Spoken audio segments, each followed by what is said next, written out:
امام زمانہ کی سلامتی کے لیے ایک دفعہ صلوات پیش۔ صلی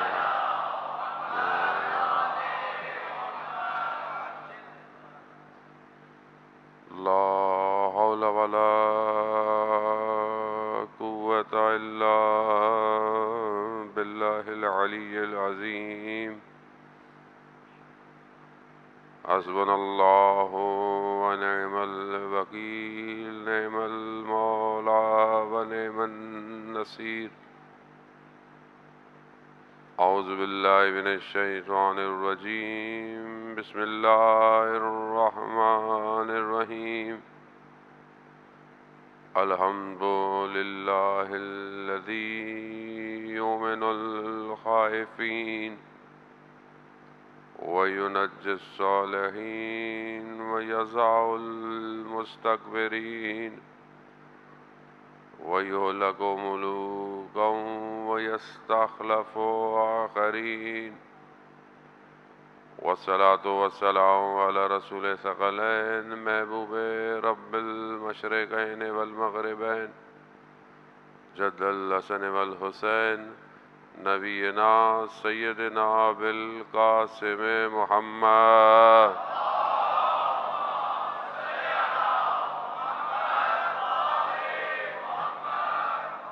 وعلى آلہ الطیبین الطاہرین المعصومین، لا سیما بقیت اللہ فی الارضین، روحی وارواحنا لتراب مقدم الفدا، ولعنت اللہ علی اعدائہم اجمعین۔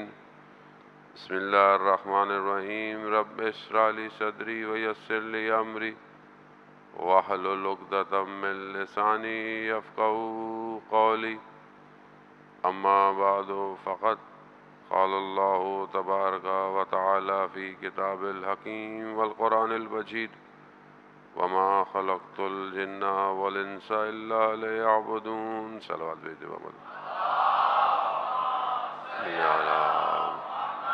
آل محمد۔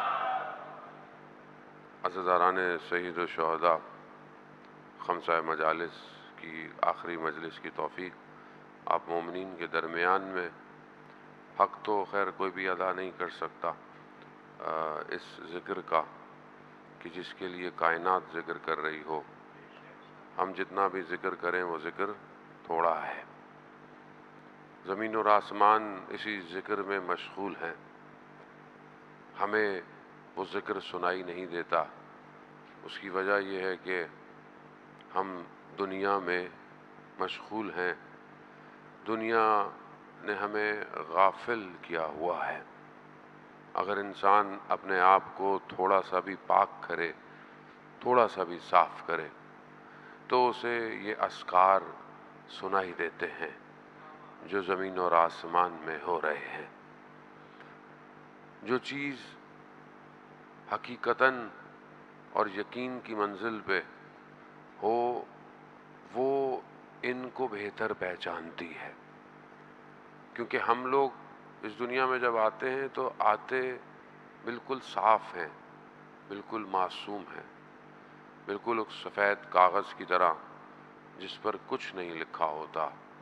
معاشرہ، ماحول، تربیت اس کاغذ کو بھرنا شروع کر دیتی ہے۔ اب یہ اس کا اپنا نصیب بھی ہوتا ہے کہ اس کاغذ پہ لکھنے والے کون ہیں۔ سلام ہو ان ماؤں پر کہ جب یہ کاغذ آتا بھی نہیں تو بھی علی علی کرتے ہیں، اور جب یہ دنیا میں آ جائے تو اسے پہلے سکھاتے ہی یا علی ہے۔ تو یہ پلتا بہت اچھا ہے، بڑا بہت اچھا ہوتا ہے، لیکن معاشرہ انسان کو آلودہ کر دیتا ہے۔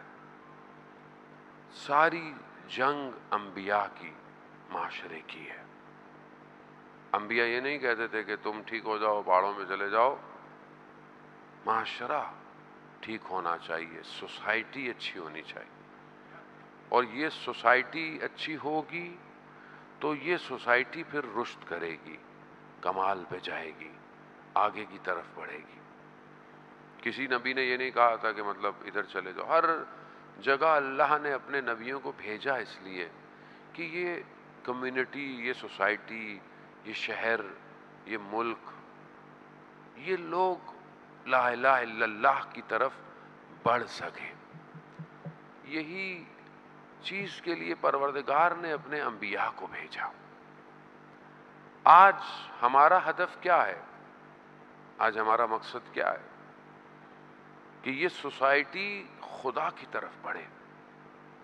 اس سوسائٹی کے اندر ایسی خوبصورتی پیدا ہو کہ پروردگار اپنے آخری وارث کو اس سوسائٹی میں بھیج دے.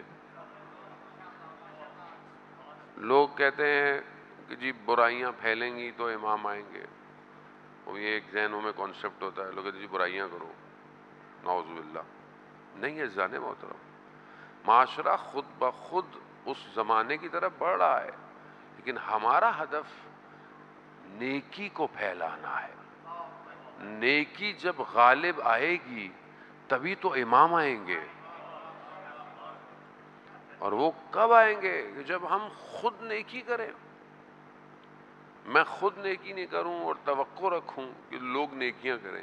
لوگ کیسے نیکی کریں؟ میں خود کسی کی مدد نہ کروں، توقع رکھوں لوگ اس کی مدد کریں. میں کسی کے بارے میں اچھا نہ سوچوں، توقع رکھوں لوگ میرے بارے میں اچھا سوچیں.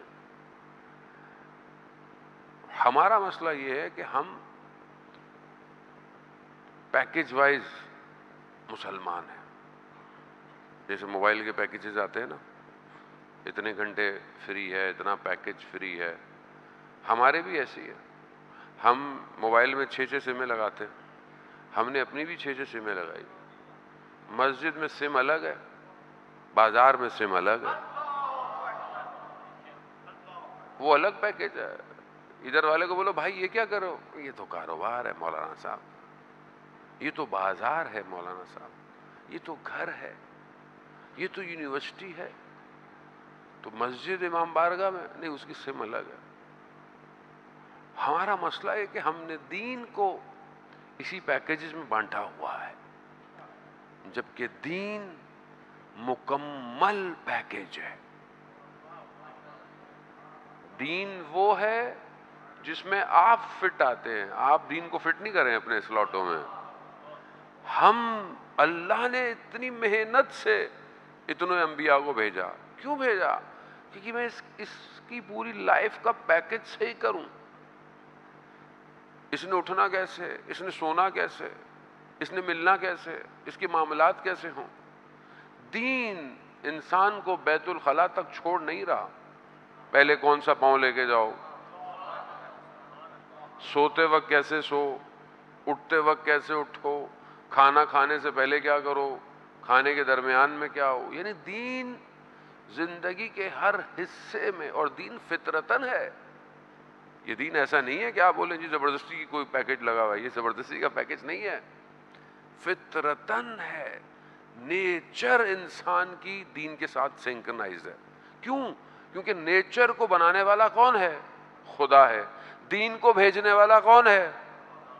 کیسے ہو سکتا ہے کہ خدا دین کو کچھ اور بھیجے اور انسان کی فطرت کچھ اور ہو؟ ممکن نہیں ہے. یہ آج معاشرے نے ہمیں تھوڑا ادھر ادھر کر دیا ہے. ویسٹرن سوسائٹی نے، ویسٹرن آئیڈیالوجی نے ہمیں گمراہ کر دیا ہے. ہم سمجھتے ہیں کہ بس دین تھوڑی دیر کے لیے ہو، مسجد میں جاؤ تو یوں کر لو، باہر نکلو تو کچھ بھی کر لو.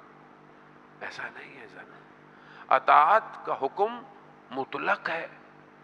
پروردگار جب قرآن میں کیا کہتا ہے، بسم اللہ الرحمن الرحیم، اطیعوا اللہ واطیعوا الرسول واولی الامر منکم. اللہ کی اطاعت کرو. یہی نہیں کہا کہ مسجد میں کرو، یہی نہیں کہا کہ امام بارگاہ میں کرو، نہیں، اطاعت کرو، مطیع ہو اس کے. کہیں پہ بھی ہو، بازار میں ہو تو بھی اللہ کی اطاعت کرو، لوگوں کے ساتھ ہو تو بھی اللہ کی اطاعت کرو، خلوت میں ہو تو بھی اللہ کی اطاعت کرو. خدا یہ نہیں کہہ رہا کہ یہاں میں تمہیں اطاعت سے چھوڑنا ہی. اور اسی طرح جس طرح اللہ کی اطاعت کرتے ہو، رسول کی بھی اطاعت کرو. رسول کی بھی اطاعت کرو. اب رسول کی اطاعت کہاں کرو؟ وہ پوری زندگی میں کرو.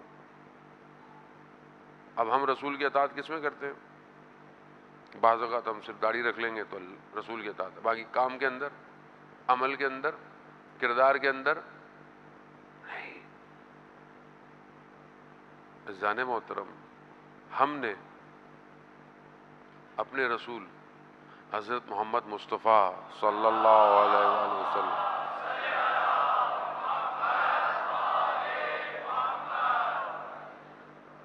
کی اطاعت، بہت آسان سا فارمولہ ہے، ہمارے 24 گھنٹے میں کتنی سنت پیغمبر ہے؟ ہم 24 گھنٹے میں عاشقان رسول ہیں، ہماری جانیں قربان ہو رسول پر، شافی محشر۔ ہم 24 گھنٹے میں کتنی سنتوں پہ عمل کرتے ہیں؟ کتنی سنتوں پہ کتاب پڑھ لی ہم نے آج تک رسول کی؟ سیرہ نبوی پر کوئی کتاب پڑھی آج تک؟ ہم ہیں مسلمان، صرف پروٹیسٹ کروا لیں آپ ہم سے، مظاہرے کرا لیں آپ۔ رسول کی 10 حدیثیں یاد ہیں، لیکن میں بہت معذرت چاہتا ہوں، میں خود آپ جیسا ہی ہوں، لیکن میں اپنے اندر جو کمی دیکھتا ہوں نا اس کا اظہار کرتا ہوں۔ اب اپنی کمیوں کو چھپا کر بھاگنے کا شوق مجھے نہیں ہے، جو کمی ہے وہ ہے، شاید میری اس کمی کے اظہار کی وجہ سے کوئی اپنی اس کمی کو پورا کر لے۔ عزیزان محترم، ہم خود دیکھیں، ہم اپنے گھر کے اندر رسول کے قصے کتنے سناتے ہیں، رائمز اور پتہ نہیں کون کون سی جو ہے وہ پوئمیں، اور سونے سے پہلے ہمارا بچہ ہر وقت ڈزنی کے کارٹون دیکھ کے سوتا ہے، اور ہم شوق بھی ہمیں بہت ہے، فلانے اسکول میں بچہ پڑھے، فلانے اسکول میں بچہ پڑھے، پڑھائے، بری بات نہیں ہے، آپ اچھا پڑھائے، لیکن جس حبیب کی خاطر پروردگار نے کائنات بنائی ہے اس کے لیے تو بچے کے دل میں کوئی محبت ڈالے۔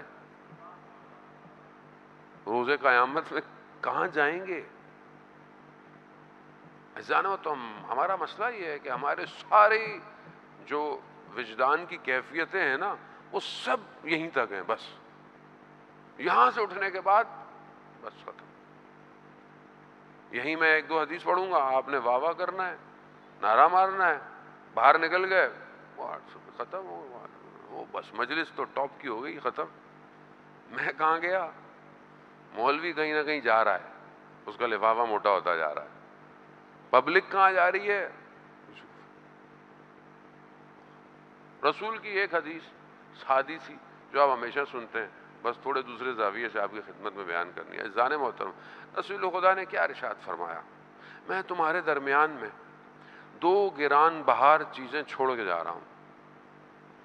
سنی ہوئی آپ نے، متواتر حدیث ہے، حدیث ثقلین، سنی شیعہ تمام منابوں کے اندر تکرار کے ساتھ ذکر ہوئی ہے۔ میں تمہارے درمیان میں 2 گران بہار چیزیں، بھاری چیزیں چھوڑ کے جا رہا ہوں۔ کیا ہے؟ ایک قرآن ہے، دوسری اطرت اہل بیت۔ جو ان دونوں کے ساتھ جڑے گا، متمسک ہوگا، وہ قیامت میں حوض کوثر میں مجھ تک پہنچے گا۔ اب ہم یہاں واہ واہ کرتے ہیں، نعرہ مارتے ہیں اور گھر چلے جاتے ہیں۔ رسول نے کہا تھا کہ دونوں کے ساتھ جو پکڑے گا، دونوں کو تھامے گا، دونوں کے ساتھ ہوگا، دونوں کے ساتھ جڑے گا، وہی مجھ تک پہنچے گا۔ رسول اپنی مرضی سے کچھ نہیں کہتے، قرآن کہتا ہے رسول اپنی مرضی سے رسول ہیں۔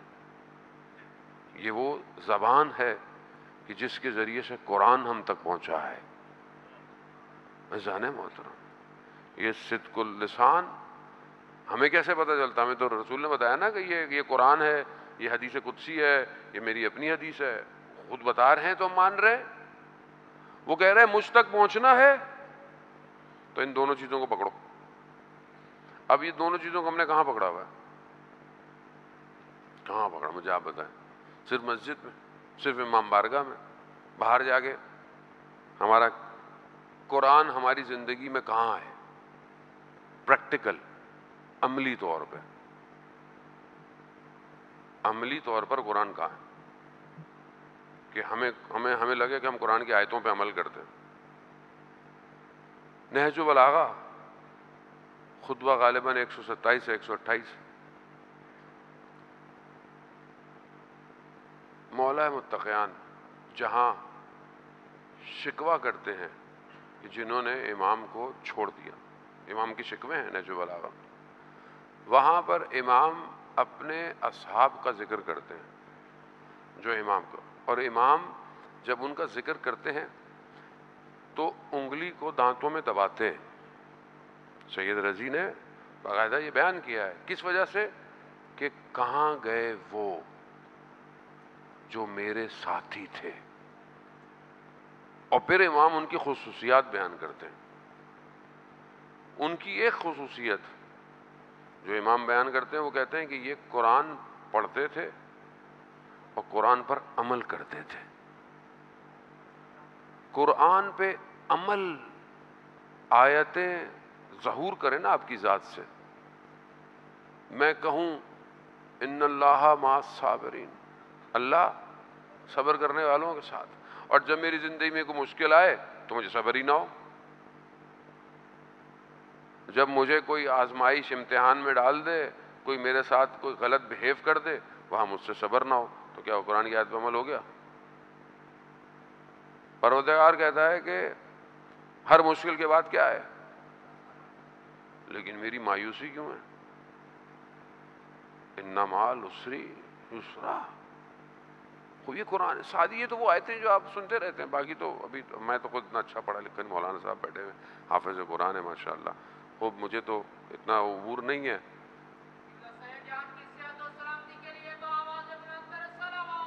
اللہم صلی علی محمد وآل محمد۔ قرآن کہتا ہے الا بذکر اللہ تطمئن القلوب، آگاہ ہو جاؤ، اللہ کا ذکر دلوں کو اطمینان دیتا ہے۔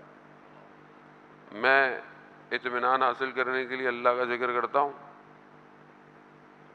اور چھوٹی چھوٹی قرآن کی آیت ہے، مگر تم نہیں جانتے کہ خدا تمہیں دیکھ رہا ہے۔ ان اللہ علی کل شیء قدیر۔ عزیزان محترم، اصل میں ہمیں سوسائٹی ڈیولپ کرنی ہے، ہمیں ایک معاشرہ تشکیل دینا ہے۔ ہمارا ہدف مجلس، عزاداری، محفل، ان سب کا کیا ہے؟ ہمیں اس سوسائٹی کی طرف بڑھنا ہے جو سوسائٹی انتظار کر رہی ہے، وہ سوسائٹی جسے ارسطو، جسے فارابی، جسے ابو علی سینا اپنی کتابوں میں ذکر کر گئے، وہ ایپوکلپس، وہ مدینہ فاضلہ کہ جس میں کوئی ہول نہیں ہوگا، جس میں کوئی گھس نہیں سکے گا، اتنا فول پروف یعنی ہوگا، یا یوں آج کل کی زبان میں بولیں کہ نیٹ ورک اتنا سیکیور ہوگا کہ فائر وال کسی وائرس کو آنے نہیں دے گی۔ ایسا شہر کیسے بنے گا؟ یہ شہر صرف ایسا نہیں ہوگا دشمن گھسے، اندر سے بھی کوئی چیز نہ گھسے انسان کی، کینہ، بغض، لالچ، حسد، سب اس شہر کے اندر ختم ہو جائے گا۔ کیوں؟ کیونکہ وہ ملک امام کا ہوگا۔ اس ملک تک ہمیں پہنچنا ہے، اصل کربلا کا مقصد وہی ہے، اس ملک تک پہنچنا ہے ہمیں۔ کہ ہدایت اللہ مصباح یزدی اپنی کتاب میں بتاتے ہیں کہ یہ ملک جو امام کا ہے، یہ حکومت جو امام کی ہے، یہ ایسی ہے کہ جس میں اگر فرشتے بھی آنا چاہیں گے تو وہ اجازت کے ساتھ آئیں گے۔ ہمیں اس ملک کی طرف بڑھنا ہے، اور وہ ظاہر ہے اتنی آرام اور اتنی سادگی سے نہیں بڑھ سکتے، اس کے لیے اپنے آپ کو اس مقام پر لانا پڑے گا جہاں انسان دور دیکھ پائے، اور جب انسان بلند ہو جاتا ہے تو اس کے لیے کل اور پرسوں نہیں ہوتا، اس کے لیے سب ایک ہی ہوتا ہے، اپنے آپ کو بلند کرنا پڑے۔ ہم اس امام کا انتظار کر رہے ہیں۔ آج ہم روتے ہیں کرپشن کو، چوری کو، ظلم کو، ستم کو، یہ سب کہاں ختم ہوگا؟ کوئی دنیا کی حکومت ختم نہیں کر پا رہی ہے اس کو۔ وہی ہے جس کے لیے قرآن کہتا ہے کہ ہم زمین کو اس کے اصلی وارثوں کی طرف پلٹا دیں گے۔ زمین کا اصلی وارث کون ہے؟ وراثت، خب زمین کس کی ہے؟ پروردگار کی ہے. یہ تو ہم نے نسبتاً پلاٹ، شہر، ملک بانٹے ہوئے، کھینچے ہوئے. اصل کون ہے اس کا خالق؟ خدا ہے. خدا کی زمین اس کے اصلی وارث کی طرف جائے گی، اور وہ کوئی اور نہیں ہے. وہ حجت خدا ہے، وہ ولی الزمان ہے، وہ زمانے کا ولی ہے. ہمیں اس کی طرف بڑھنا ہے. اور اس کو شروع کہاں سے کرنا ہے؟ اس کو شروع اپنی ذات سے کرنا ہے. جس کے اپنے وجود کے اوپر امام کی حکومت نہ ہو. میرے اس وجود پہ حکومت کس کی ہے؟ میری خواہشات کی ہے، شیطان کی ہے، نفس کی ہے، زمانے کی ہے، کس کی ہے؟ میں اپنے اس وجود کو اگر امام کو نہیں دے سکتا تو میں اپنا گھر کیسے امام کو دوں گا؟ اپنا مال کیسے امام کو دوں گا؟ اذان موت. کربلا میں جو آئے تھے وہ ایسے نہیں آئے تھے. انہوں نے اپنا وجود امام کو دیا ہے.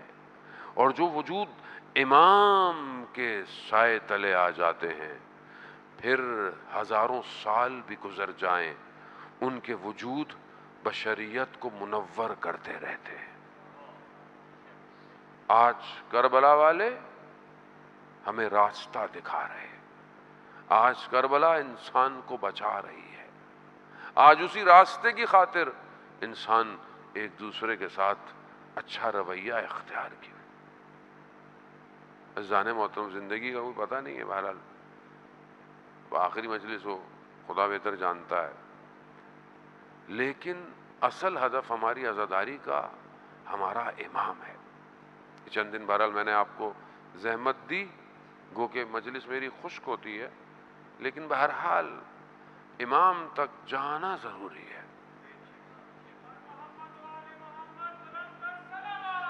اللہم صلی. عزیزان محترم، ہم اپنی ذات سے شروع کریں. اپنے، کیونکہ آج جمعے کا دن ہے، ظہور کا متوقع دن ہے. ابھی تک 9 بج گئے، امام نہیں آیا. ہم میں سے کتنوں کو پریشانی ہوئی کہ آج جمعے کا دن گزر رہا ہے، مولا آپ ابھی تک نہیں آئے. چند گھنٹے رہ گئے ہیں، دن گزر جائے گا. کتنوں کی آنکھیں امام کا انتظار کر رہی تھی. کتنوں نے آج امام کی زیارت پڑھی، جمعے والی. جمعے کے دن امام کی زیارت ہے. کتنی دیر لگتی ہے؟ 2-3 منٹ بھی نہیں لگتی. ہمارے پاس 2-3 منٹ نہیں ہے ہفتے کو. اپنے امام کو یاد کریں، سلام کریں. عزیزان محترم، کس زمین کے ٹکڑے پر اسے اٹھا کے رکھا ہے؟ کہاں ہے وہ؟ کہاں ہے وہ یوسف زہرا؟ وہ جمال جو جمال الہی ہے، وہ اللہم ارنی الطلعۃ الرشیدہ کہاں ہے؟ وہ درخشندہ پیشانی، وہ زیبا رخ چہرہ کہاں ہے وہ؟ کتنا ہم اس کی یاد کو تڑپتے ہیں، کتنا ہم اسے دیکھنا چاہتے ہیں، کتنا ہم اس سے ملنا چاہتے ہیں. عزیزان محترم، خب یہ جب تک احساس نہیں ہے، جب تک موومنٹ نہیں ہے. مسجد نبوی ہے، شروع اپنی ذات سے کرنا. مسجد نبوی ہے، شخص عرب بیٹھا ہوا ہے رسول کے پاس. ایک فقیر آیا، عرب بدو تھا، لباس بہت صاف نہیں تھا. بیٹھا، برابر والے شخص نے اپنے لباس کو تھوڑا سمیٹا کہ کہیں لباس خراب نہ ہو جائے. رسول خدا متوجہ ہو گئے. اسے شرمندگی ہوئی. یہ کھڑا ہوا، اس نے کہا یا رسول اللہ، میں معذرت چاہتا ہوں، میں اپنی آدھی جائیداد اس کو دیتا ہوں. وہ کھڑا ہوا، اس نے کہا یا رسول اللہ مجھے نہیں چاہیے. کہا کیوں؟ کہا میں نہیں چاہتا کل میں بھی اس کی طرح کروں. یعنی جو اپنے پہلو میں کسی کو جگہ نہ دے پائے، وہ کل امام کے لیے اپنا وجود دے گا. بہت مائنر سی چیزیں ہیں. ہم یہیں پھنسے ہوئے ہیں. جانے مت جو تھوڑی سی جگہ کسی کو نہ دے پائے، جو اپنے مال سے کچھ دے نہ پائے، جو اپنا وقت دے نہ پائے، جو اچھا مشورہ نہ دے پائے کسی کو، وہ امام کے لیے جان دے گا. سب سے امپورٹنٹ چیز انسان کی جان ہے.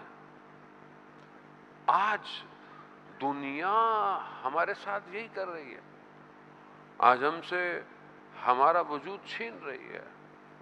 یہ سوشل میڈیا، یہ ساری چیزیں، یہ جو فشار ہے، یہ جو پریشر ہے سوسائٹی کے اوپر، یہ جوان کہ جس کا دل اور قلب بڑا پاک ہوتا ہے، اسے آلودہ کیا جا رہا ہے.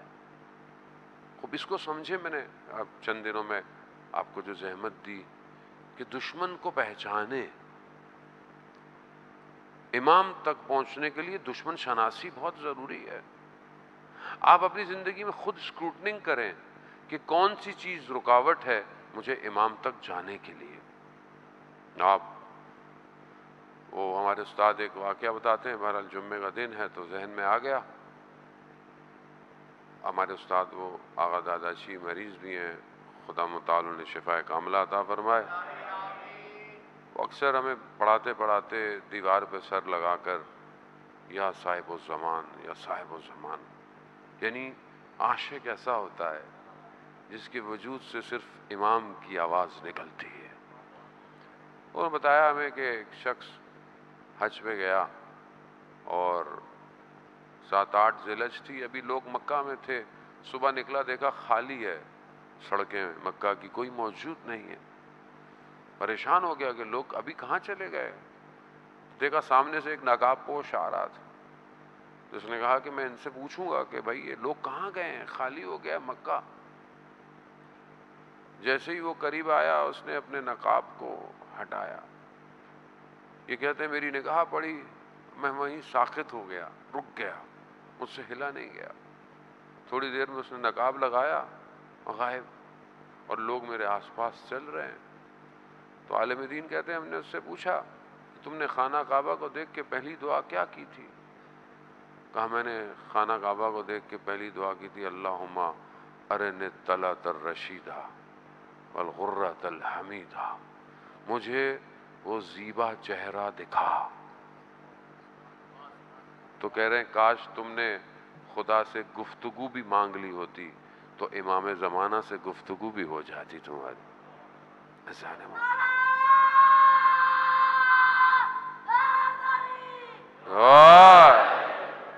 جانے محترم، خوب امام کے لیے جب تک آپ تڑپیں گے نہیں.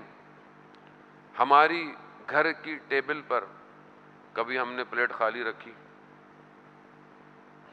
کہ ایک اور مہمان ہمارے ساتھ ہوتا. مہمان کہاں ہے؟ صاحب خانہ وہی ہے، مہمان نہیں ہے. اصل مالک ہی وہی ہے، صاحب وہی ہے. صاحب کسی کو کہتے ہیں جو مالک ہوتا ہے. کبھی میرے ورکنگ پلیس پہ کوئی ایسا فریم، کوئی ایسی تصویر جسے دیکھ کر مجھے امام یاد آئے. میرے ڈرائنگ روم کے فریموں میں کسی جگہ پر امام کا نام لکھا ہوا ہے جسے دیکھ کر مجھے امام یاد آئے. میرے موبائل میں کچھ ایسا ہے جسے دیکھ کر مجھے امام یاد آئے. ایسا نہ تو سمجھنے کی کوشش کریں. کربلا امام کے گرد گھوم رہی ہے، یہاں اپنے آپ کو کٹواتے رہے مگر تکلیف نہیں ہوئی کیونکہ امام نظر آ رہا تھا. اور امام، موت فنا تھوڑی ہے، موت تو ابتدا ہے ایک اور سفر کی. ہم سمجھتے ہیں کہ شاید مر جائیں گے تو ختم ہو جائے گی دنیا، کیونکہ دنیا ہم نے اتنی خوبصورت بنا لی ہے اور دنیا والوں نے ہمیں ایسا کر دیا کہ جیسے مر گئے تو ختم ہو جائے گا. ابھی ایک شخص، اب ہمارے گھر والے بھی کہتے ہیں اب یہ شہادت کی باتیں کرتے رہتے ہیں، کیا ہوگا آپ کے بعد؟ کیا ہوگا؟ بچوں کا کیا ہوگا؟ بڑوں کا کیا ہوگا؟ میں نے کہا جس نے ہمیں پالا ہے ان کو بھی وہی پالے گا. ایمان، موت کو فنا تھوڑی ہے. ہم نے سمجھ لیا ہے کیونکہ ویسٹرن آئیڈیالوجی اتنی حاکم ہے ہمارے اوپر کہ ہم سمجھتے ہیں موت یعنی ختم ہو گیا، سب تباہ ہو گئی، بربادی ہو گئی. کیا ہو گیا ہے؟ موت تو انتقال ہے، منتقل ہو رہے ہو ایک فیز سے دوسرے فیز کے اندر، اور جس فیز میں زیادہ عرصے رہنا ہے اس کی سوچو. اس میں کیا ہے؟ آج سب کچھ ختم ہو جائے گا، آج نام، شہرت، دولت سب ختم، کسی کام کی نہیں آئے گی. اس فیز میں دیکھو، اس فیز میں کیا ہے؟ اس فیز میں حاکمیت کسی اور کی ہے. وہ جو عالم ہے اصل وہ ہے. یہ تو خدا نے امتحان میں، آزمائش میں ڈالا ہوا ہے تھوڑی دیر کے لیے. ایک شہید تھا اور جو ہے وہ بیوی کے حرم کے دفاع کے لیے جب پہلی دفعہ واپس آیا، مشہد کا رہنے والا تھا، گلی والوں نے پہچانا نہیں، چہرے پہ اتنا نور تھا، جوان سا تھا، 19 سال 20 سال. دوبارہ جانے لگا، ماں نے روکا کہ بیٹا ایک ہی ہو، کوئی ہے نہیں. بیوی نے روکا کہ اگر اولاد ہوگی تو میں کیا کروں گی. اس نے کیا کہا ماں سے کہ جب میں چھوٹا تھا میرے باپ کا انتقال ہو گیا، مجھے کس نے پالا؟ مجھے جس خدا نے پالا ہے میری اولاد کو بھی وہی خدا پالے گا. کیونکہ سودا ہے نا، معاملہ ہے. ہم معاملات سمجھتے نہیں ہیں، ہمارے سارے معاملات یہیں پر ہیں. اور اسی معاملات کی وجہ سے آپ دیکھیں آج معاشرے میں بگاڑ ہے، میاں بیوی کے اندر، بہن بھائیوں کے اندر، رشتہ داروں کے اندر، دوستوں کے اندر. کیوں بگاڑ ہے؟ کیونکہ ہم نے سب کچھ اسی دنیا کو سمجھا. بھائی آپ بندہ مر جائے گا، پتہ تھوڑی چلتا، صبح اٹھو رات کو مر جائے گا، رات کو سوئے صبح اٹھے ہی نہیں. اور ہم لوگ ایک دوسرے سے چھوٹی چھوٹی باتوں پہ اپنی زندگی کو ضائع کر رہے ہیں، اور وہاں ہم ان چھوٹی چھوٹی باتوں کے سے کھڑے رہیں گے، پھنس جائیں گے. وہاں خدا اپنے حقوق کو چھوڑ دے گا، حقوق الناس کو نہیں چھوڑے گا خدا. اگر کسی کا دل دکھایا ہے نہیں چھوڑے گا خدا. کسی کے ساتھ زیادتی کی ہے، کسی کا مال کھایا ہے، خدا نہیں چھوڑے گا. اسی لیے جو مخلوق کا شکر نہیں کرتا وہ خالق کا شکر بھی نہیں کرتا. حدیث ہے عزیزان محترم. خوب اپنے آپ کو سب سے پہلے، اپنے گھر کو. اب لوگ جو ہے وہ ظاہر ہے ہم مجلس پڑھ کے جاتے ہیں، لوگوں کے میسج آنا شروع ہو جاتے ہیں، مولانا صاحب یہ مسائل ہیں، وہ مسائل ہیں. یہ سارے مسائل اس لیے ہیں کہ ہم نے اپنی زندگی کا مقصد اس دنیا کو لگایا ہوا.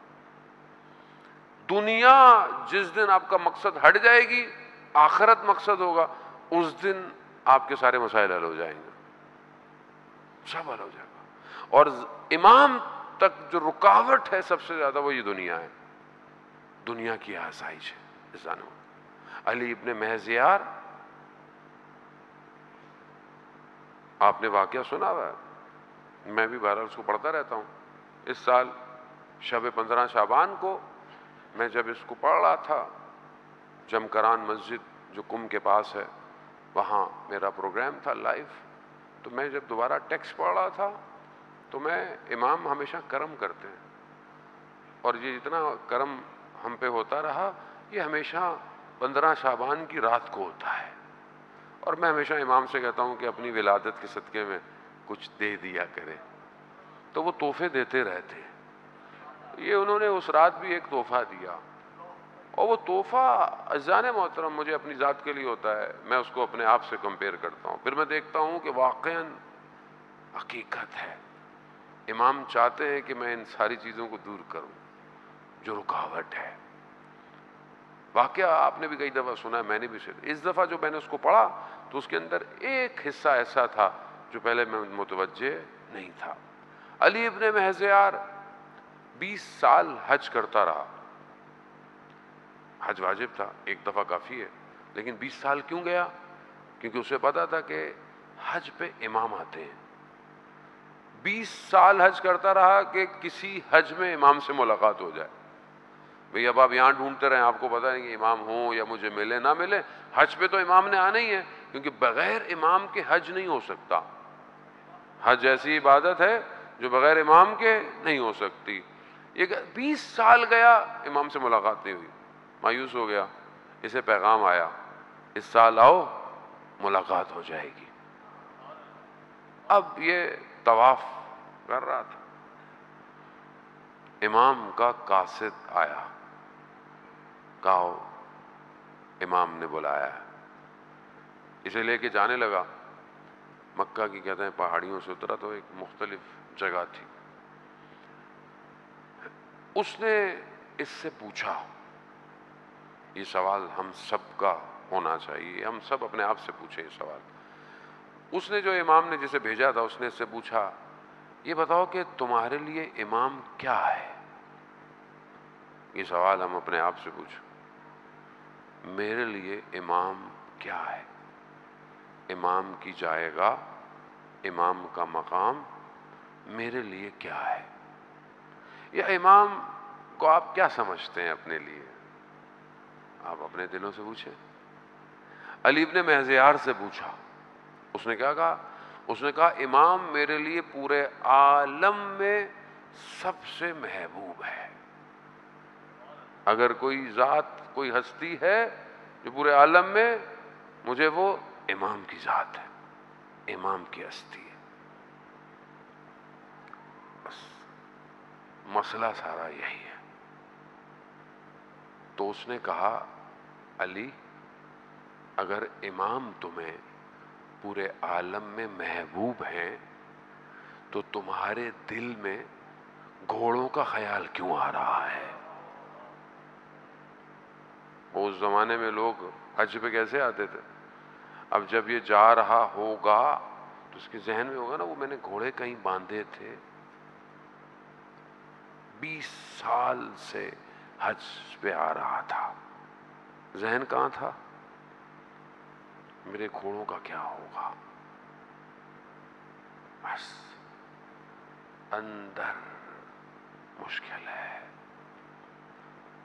امام چاہتے ہیں جب میرے پاس آؤ تو کچھ نہیں ہو، خالی ہو، پہنچو. اب علی جیسے ہی اندر گیا، امام نے جب اس کو دیکھا تو امام نے کہا علی ہم تمہارے دیدار کے مشتاق تھے. کتنا خوش قسمت ہے کہ جسے امام یہ کہہ رہے ہوں کہ میں تمہاری زیارت کا مشتاق ہوں. اس کی تو حالت عجیب سی ہو گئی. اس نے کہا مولا میں تو 20 سال سے آپ کے پاس آ رہا ہوں اور آپ مجھے فرما رہے ہیں کہ آپ مجھے دیکھنا چاہتے تھے. امام نے کہا علی ہمارے اور تمہارے درمیان میں تمہارا عمل رکاوٹ بنا ہوا تھا. عمل. میں آپ کو کچھ نہیں کہہ سکتا. میں نے عزیزان محترم آزمایا. زندگی ہے بہرحال، انسان جب تک آزمایا نہیں جائے گا جب تک آگے نہیں جائے. میں نے دیکھا پھنسا ہوا ہوں میں خود. میرا بھی دل چھوٹی چھوٹی چیزوں میں پھنسا ہوا ہے. یہی رکاوٹیں ہیں. کچھ چیزیں انسان کی زندگی کو سمیٹ دیتی. وہ روز شیخ صاحب بیٹھے ہوتے تھے، آج مجھے نظر نہیں آ رہے. 2015 میں ہمارے ساتھ تھے وہ زیارت میں.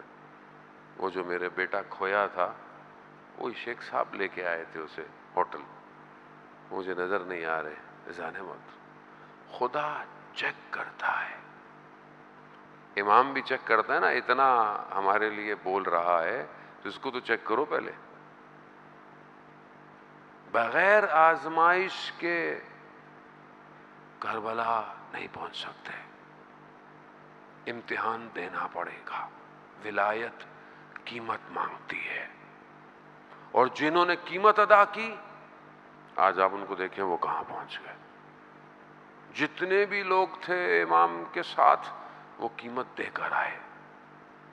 خدا نے ان کو خریدا ہے اور جب خدا خرید لے تو پھر کچھ نہیں. ایک جوان کہ جس کا بدن 16 سال بعد ملا اور اس کا بدن سالم تھا، عراق ایران کی جنگ کا شہید ہے.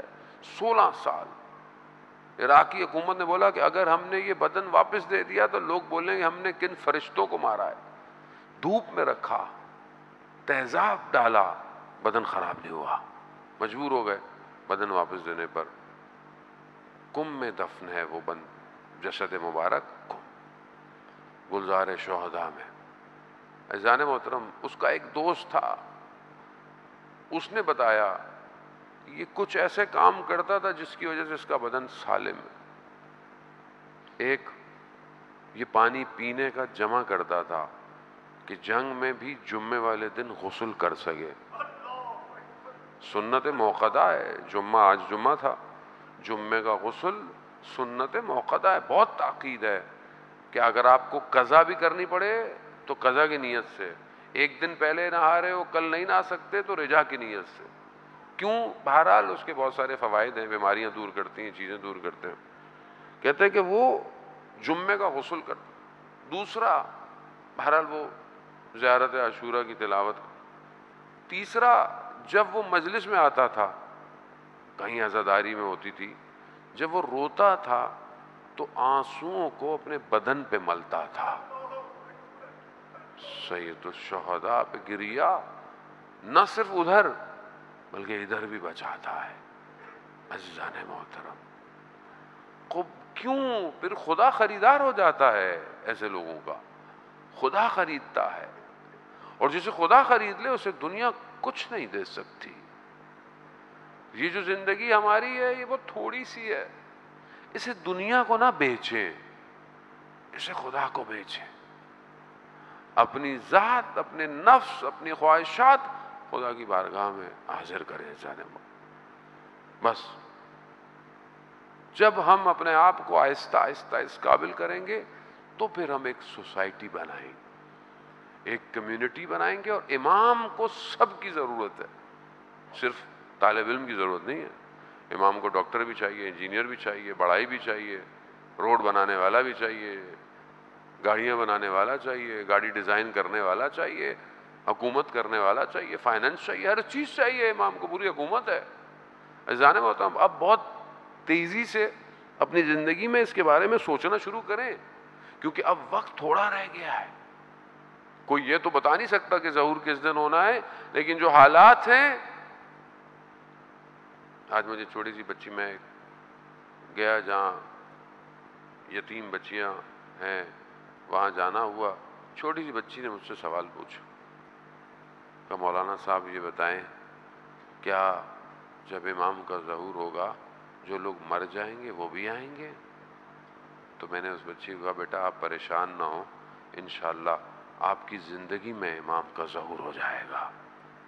عزیزان محترم, اپنے آپ کو اس قابل کرے.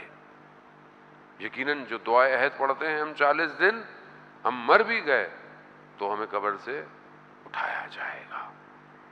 لیکن دعا یہی ہونی چاہیے کہ ہم اپنے اعمال کو تیزی سے اچھا کریں. یہ اچھائی امام کو جلدی لے آئے گی. عزیزان محترم, میں بہت معذرت چاہتا ہوں کہ ان چند دن میں نے آپ کو بہت زحمت دی. نہیں پتا اسی میں سے ہم تو پیچھے رہ جائیں, کوئی ایک بچہ, کوئی ایک جوان, کوئی ایک بزرگ امام کے لشکر میں آگے آگے کھڑا ہو. شاید وہ مڑ کر دیکھ کر ہمیں پہچان جائے, کوئی بخشش ہو جائے. جانب اچھا سوچیں اور بڑی نوکری ڈھونڈیں, چھوٹی نوکری نہ ڈھونڈیں کہ مجھے امام میں کچھ چھوٹی نوکری مل جائے گی. بڑی نوکری مانگے, توسل کرے, خلوت میں اپنے رب سے رابطہ رکھے اور اپنے امام کو پکارا کرے.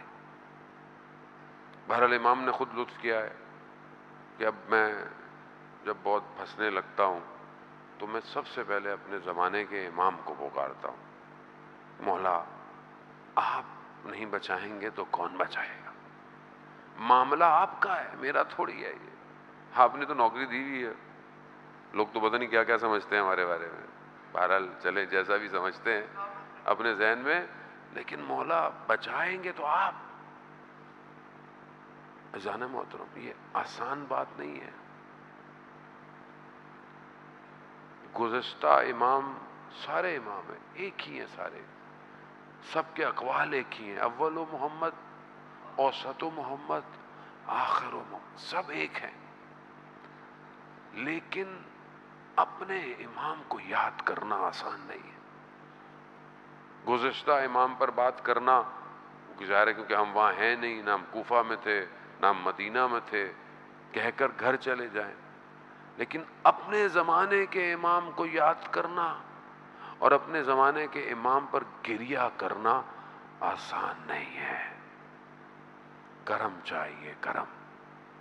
یاد یہ جو ہم کر رہے ہیں یہ آسان نہیں ہے. ہر دور کی حکومتوں، بادشاہتوں کی یہی پلاننگ تھی کہ اس وقت کے امام سے لوگوں کو دور کیا جائے. اگر آج ہم اپنے امام کو یاد کر رہے ہیں تو سمجھ لیں ہم آج دنیا کے فرعونیت، یزیدیت، نمرودیت کے نظام پہ تماچا مار رہے ہیں. اور دل کھول کر انتظار کریں، خوش ہو کر امام کا انتظار کریں. گھروں کو سجا کر ان ایام میں جو خوشیوں کے ہوتے ہیں امام کا انتظار کریں. اللہ جل، اللہ جل، اللہ جل، اللہ جل.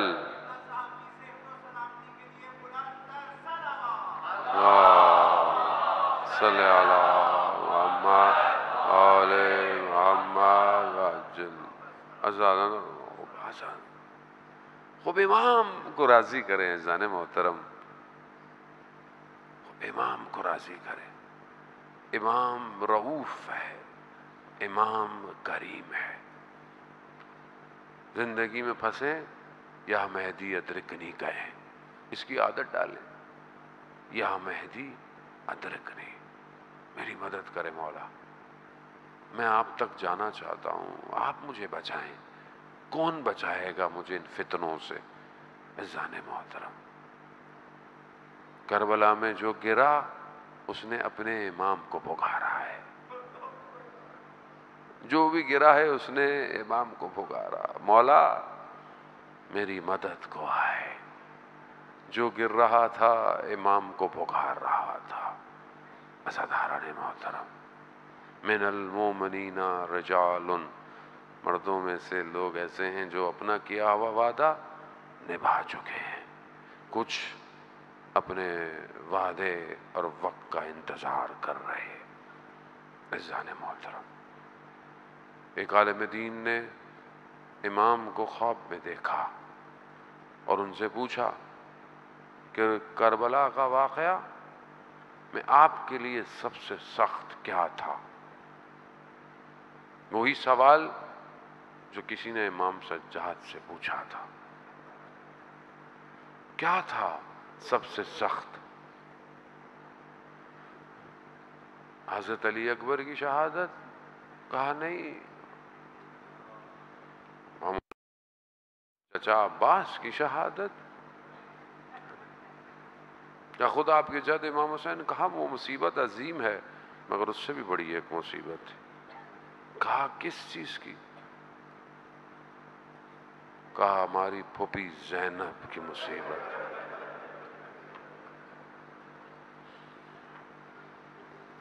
سلام سنا آپ نے؟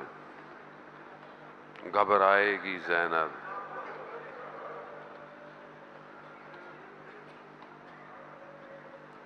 یہ شریکت الحسین ہے، اپنے بھائی کے ساتھ ساتھ ہے. جب مدینہ چھوڑنے لگے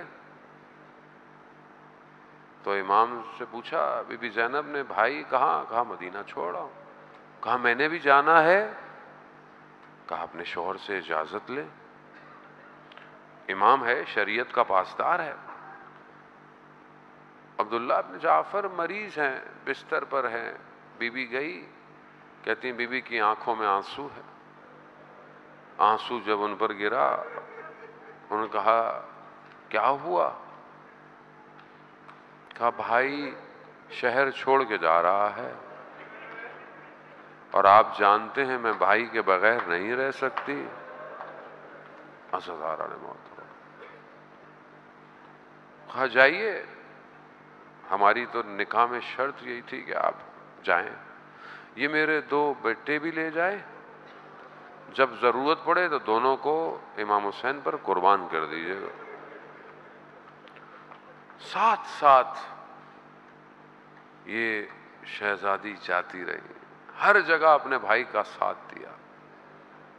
سب سے زیادہ اضطراب اسی بہن کو ہے کہ دشمن کے لشکر میں لوگ آ رہے ہیں، میرے بھائی کے لشکر میں کوئی نہیں آ رہا۔ جب حبیب آئے نا تو تھوڑی خوشی ہوئی، تھوڑا سا آوازیں آئیں، تو بی بی نے کہا حضرت فضہ سے کیا ہوا، باہر کون ہے؟ تو ظاہر ہے جب کوئی نہیں آ رہا تھا اور کوئی آیا خوشی تو ہونی تھی۔ تو کہا بی بی حبیب آیا ہے۔ بی بی نے کہا ہمارا حبیب کو سلام دے دیں۔ حبیب زمین پہ بیٹھ گئے، کہا کہ کیا دن آ گئے ہیں، علی کی بیٹیاں عزاداران، ہم نہیں سمجھ سکتے کیونکہ اپنے بھائی کا ساتھ دینا ہے، بھائی کے ساتھ ایک اس طرح ہے کہ کیا ہوگا۔ روز عاشور بڑا خیمہ ایک آگے تھا، سائیڈوں پہ خندق کھدی ہوئی تھی، ایک ہی راستہ تھا، یہ جتنے بدن آتے تھے یہ اس بڑے خیمے میں آتے تھے۔ جب بھی امام جس کو لے کے آتے تھے یہ خاتون پہلے کھڑی ہوتی تھی، یہ اپنے بھائی کا ساتھ دینے کے لیے۔ بعض مقاتل بیان کرتے ہیں کہ جب حضرت علی اکبر گرے، بی بی زینب پہلے علی اکبر پہ پہنچی ہے۔ امام حسین نے کہا آپ جائیں، آپ واپس جائیں، عزاداران محترم۔ لیکن جب اپنے دونوں بیٹے آئے تو بی بی زینب نہیں آئی۔ خواتین سمجھی کہ شاید کہیں بے ہوش نہ پڑی ہوں خیموں میں، دیکھا تو سجدے میں سر ہے، خدا کی بارگاہ میں کہہ رہی پروردگار 2 نشانیاں بھیجی ہیں، قبول کر لینا۔ جب سنا نا اونو محمد آ گئے، بی بی پہنچی، دیکھا دونوں کے بدن پڑے ہوئے، بی بی نے درمیان میں سر سجدے میں رکھا، خدا تیرا شکریہ، تو نے میری قربانیوں کو قبول کر لیا۔ عزادارو، شریکت الحسین 11 محرم کو لٹا ہوا کارواں جب گزر رہا ہے اسارت کی حالت میں، سب کو سوار کس نے کیا؟ نہ محمل ہیں نہ پردے ہیں۔ ایک وہ شان و شوکت تھی جب بی بی مدینہ سے سوار ہو رہی تھی، علی اکبر ہے، حضرت عباس ہیں، ایک 11 محرم ہے، سب کو زینب سوار کر رہی ہے، مگر زینب کو سوار کرنے والا کہیں علی اکبر کا بدن ہے، کہیں عباس کا بدن ہے۔ عزاداران محترم، جب 11 محرم کو گزارا مقتل کے پاس سے، ہر ماں لخت جگروں کے بدن کو دیکھ کر پریشان ہو گئی، مگر یہ اپنے بچوں پر نہیں گری، یہ ایسے بدن پر گری جسے کوئی پہچان نہیں پاتا تھا۔ ماں کی آخری نشانی، ماں کی آخری نشانی۔ مصائب آپ سنتے رہتے ہیں، بس میں تیزی سے آگے بڑھ، اس مشکل کو ہم نہیں سمجھ سکتے۔ ام المصائب ہے، بچپن سے مصیبتیں دیکھ رہی ہے، جلتا ہوا دروازہ مدینہ میں دیکھا، 19 رمضان کو بابا کا سر مدینہ میں، بھائی حسن کے جگر کے ٹکڑے اور یہ مصیبت اپنی اوج پر کہ چند قدموں کے فاصلوں سے شمر جالس علی صدر، شمر سینے پہ بیٹھا ہوا ہے، دیکھ رہے ہیں۔ اللہ اکبر۔ عزیزان محترم، کوفہ کی گلیاں، ایک وہ کوفہ تھا جب بابا کی حکومت تھی، کارواں دن میں پہنچا، رات کا انتظار کیا کہ کوئی ان کو حجاب میں بھی نہ دیکھے۔ ایک 61 ہجری کا کوفہ، رات کو کارواں پہنچا، صبح کا انتظار کیا لوگ جمع ہو جائیں، گلیاں بھر جائیں، چھتوں پہ آ جائیں، تب ان کو گزاریں گے۔ اب یہ مصیبتیں دیکھتی دیکھتی بس عزیزان محترم شام پہنچ گئے۔ مصیبت کم نہیں کہ اولاد رسول یزید کے دربار میں کھڑے رہے۔ ہم سمجھ تو نہیں سکتے، لیکن آپ کہیں بازار میں کھڑے ہوں، بہت سارے مرد ہوں، کوئی خاتون با پردہ بھی ہو، آپ بولتے ہیں چلو ان کو پہلے جانے دو، جگہ دے دو۔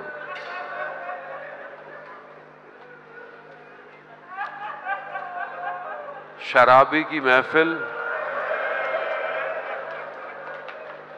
اغیار کا مجمع، ہاتھوں میں رسیاں،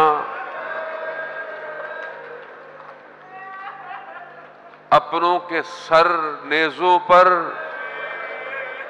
اور کون سی اس سے بڑی مصیبت دنیا میں ہو سکتی ہے؟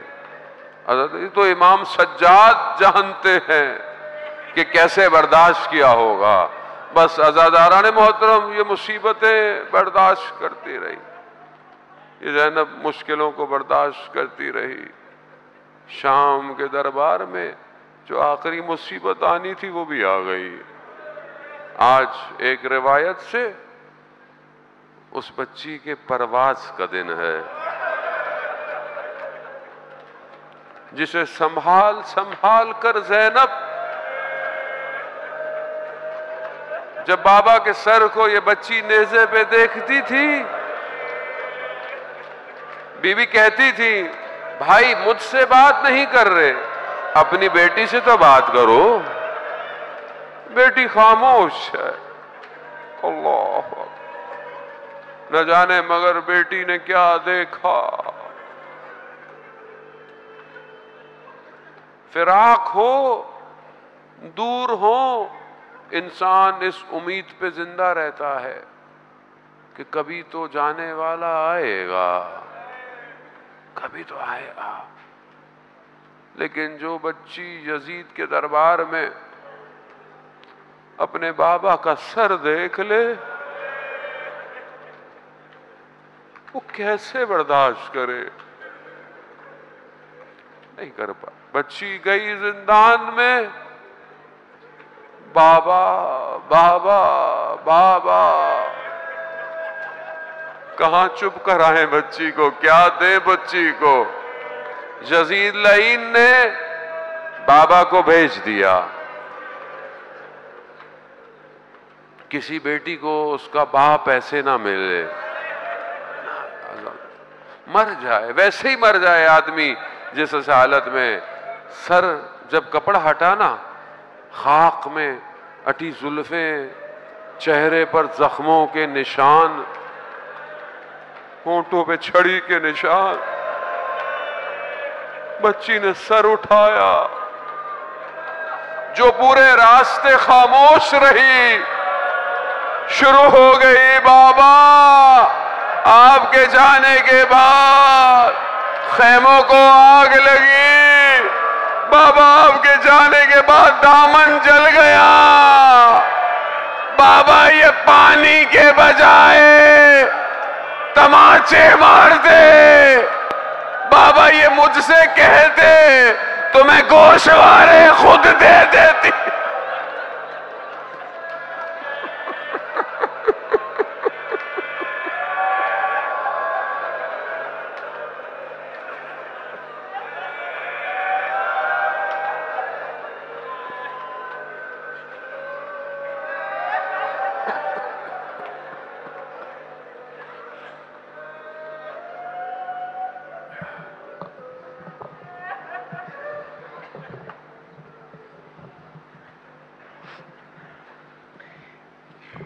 یا حسین یا حسین یا حسین یا حسین